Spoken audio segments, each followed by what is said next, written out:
If you were to delve into the deepest recesses of gaming history, it's likely that you'd be able to uncover some incredibly strange titles developed by studios you've probably never heard of. Taking a look into the back catalogues of your favourite AAA studios might also reveal some slightly odd games that you would have never thought would be developed alongside your favourites. However, it turns out that most studios have churned out the occasional bizarre title or two. For this list, we're rifling through the scores of games developed by some of the biggest studios in the industry and calling out those that just don't fit in with the company's other ventures. Whether it's that they're slightly strange in their subject matter, or are a completely different genre that's out of character for a studio, all of the misfit games are more than welcome here. I'm Ben from TripleJump, and here are 10 weird video games from famous developers. Number 10. The Misadventures of PB Winterbottom, 2K. You probably know 2K Games and its various subsidiaries for developing action-packed first-person shooters like the BioShock and Borderlands series, but what you might not know is that in 2010, the publisher released a puzzle platformer called The Misadventures of PB Winterbottom for the PC. The title had already been released onto the Xbox Live Arcade in February 2010, having been developed by indie studio The Odd Gentleman. However, the reins were handed to 2K China for the PC version. The game follows the eponymous PB Winterbottom as he embarks on a quest to gather pies. The pastry-loving protagonist has the ability to both manipulate time and clone himself, and these skills can be used in various different ways to solve the game's numerous puzzles. Presented in the style of a black and white silent film, The Misadventures of PB Winterbottom is unlike anything we've seen from 2K before or since. Admittedly, the game itself was designed without the input of the Spec Ops: The Line publishing company. However, it still seems an odd choice for a studio that's usually big on more violent affairs. Still, the game is great, so we'll let it slide. Number 9. IHRA Professional Drag Racing 2005, Bethesda Game Studios.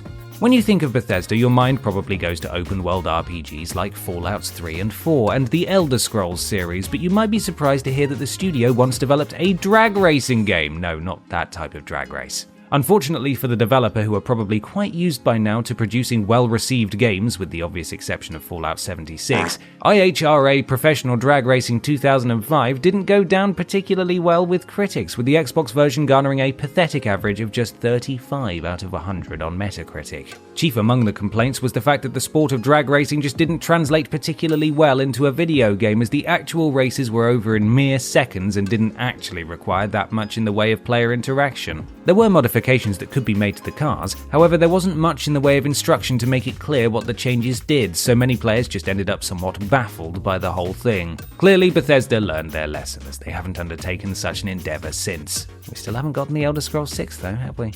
Number 8. Beta-Rater, Rockstar.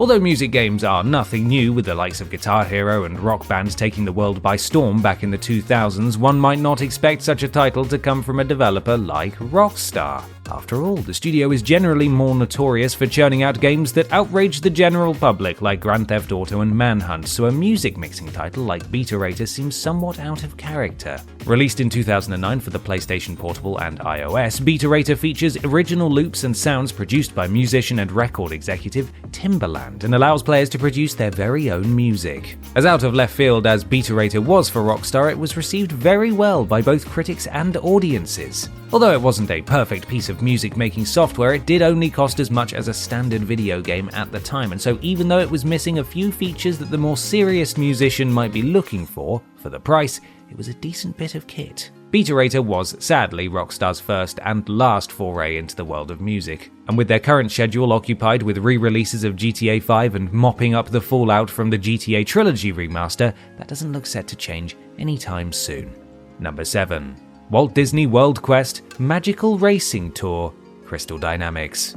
Though they're probably not the absolute most famous developer in the world, it's undeniable that Crystal Dynamics have churned out some banging games over the years. From various entries into the Tomb Raider franchise to a number of Legacy of Kain games, it really does seem like the Square Enix-owned studio has the action-adventure genre nailed. It turns out, however, that when these lads and ladies get a moment between all of Lara Croft's many exploits, they like nothing more than to kick back and produce games like 2000's Walt Disney World Quest Magical Racing Tour, a kart racer simulator based on the many attractions at Disney World. Now, before you go throwing out all of your old copies of Mario Kart and racing over to eBay to buy yourself a copy, you should probably know that Walt Disney World Quest Magical Racing Tour isn't particularly good. Whilst critics had a little bit of fun whizzing around tracks inspired by the likes of Big Thunder Mountain and the Rock and Roller Coaster, they largely found the AI within the game to be far too difficult to beat, which was especially frustrating considering that it was aimed at children. Probably should have stuck to Gex the Gecko, to be honest, guys.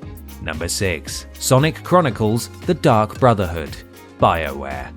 If you were asked to name games developed by BioWare, you'd probably stick with one of their epic RPGs like Baldur's Gate, Star Wars Knights of the Old Republic, or Mass Effect. What you probably didn't know is that back in 2008, BioWare developed a game for the Nintendo DS starring none other than Sega legend Sonic the Hedgehog. Rather than developing another Sonic platformer, however, BioWare opted to stick with what they knew, and so The Dark Brotherhood ended up being an RPG. The game itself is split up into 2 distinct acts. In the first, Knuckles is kidnapped and the Chaos Emeralds are stolen by a group called the Marauders, and it's up to Sonic and pals to rescue the ill-fated Echidna and retrieve the missing stones. In Act 2, the gang is transported to another dimension and teams up with Shade the Echidna in order to prevent an invasion orchestrated by the leader of Shade's tribe. Although critics found the Dark Brotherhood to be a little on the easy side, most agreed that BioWare's efforts to give Sonic his very own RPG were fairly successful, even if the game was probably more suited for children than it was adults.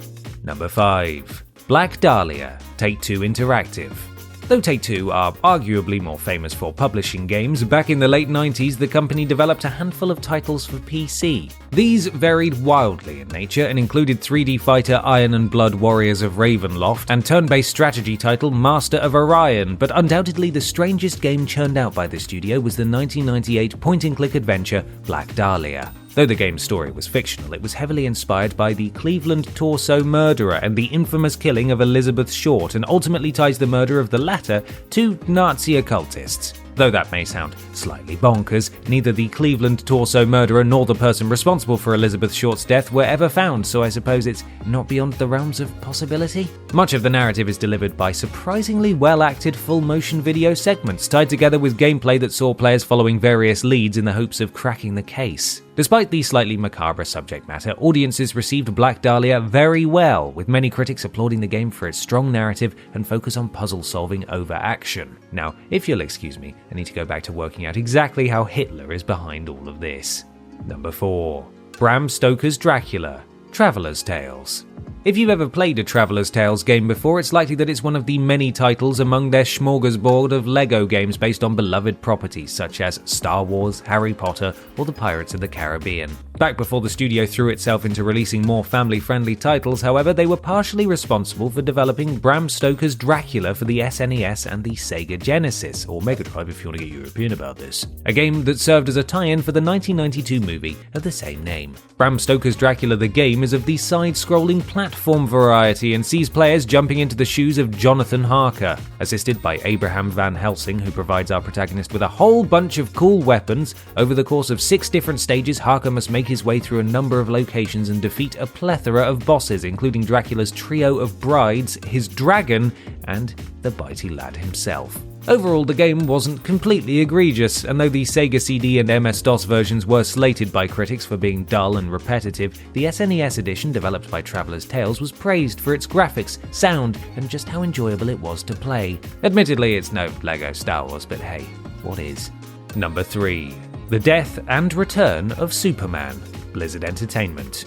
Back before they released the likes of Warcraft and Diablo and were splashed all over headlines for their horribly misogynistic business practices, Blizzard actually tried their hand at a side-scrolling beat-em-up starring none other than DC comic book superhero Superman. Based on the Death of Superman comic storyline, Blizzard's 1994 title, The Death and Return of Superman, sees the titular superhero tragically killed at the hands of Doomsday, so players actually end up experiencing the game as one of 4 replacement Supermen, each of whom has his own unique take on what it means to be Superman. Sadly, as kooky as the premise for the game was, it didn't go down particularly well with critics, achieving a middling review average of just 59% for the SNES version and only 48% for the Genesis, or Mega Drive if you want to get European about this, edition. Chief among the complaints were the fact that the death and return of Superman didn't bring much of anything new to the action or platforming tables, so although it was quite fun to play if you were into DC Comics, it didn't really do anything that a whole bunch of other titles at the time hadn't already done. Still, I think we can all agree that it's not the thing that Blizzard is going to go down in history for. Number 2. Penn and Teller VR. Frankly unfair, unkind, unnecessary, and underhanded.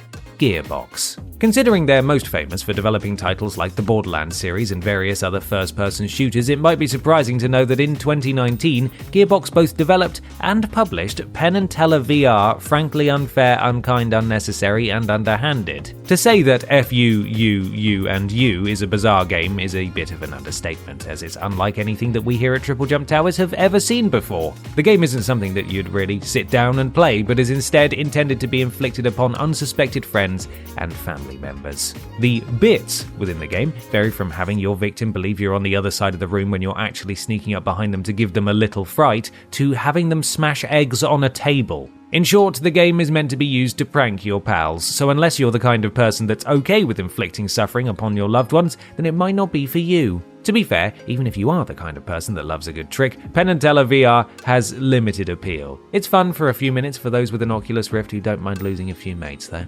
Number 1. The Adventures of Cookie and Cream, From Software.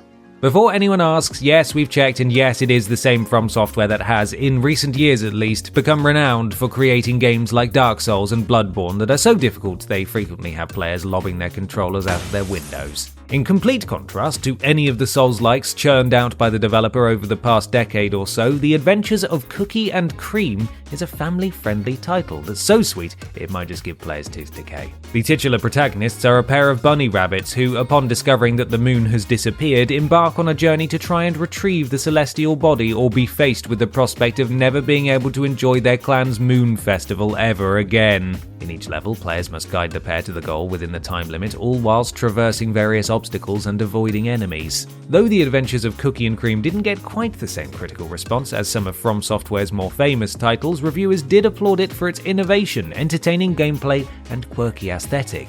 It just goes to show that you don't need scores of eldritch horrors and bosses that splatter player characters across the map in order to get critics to stand up and take notice. When are we getting a sequel?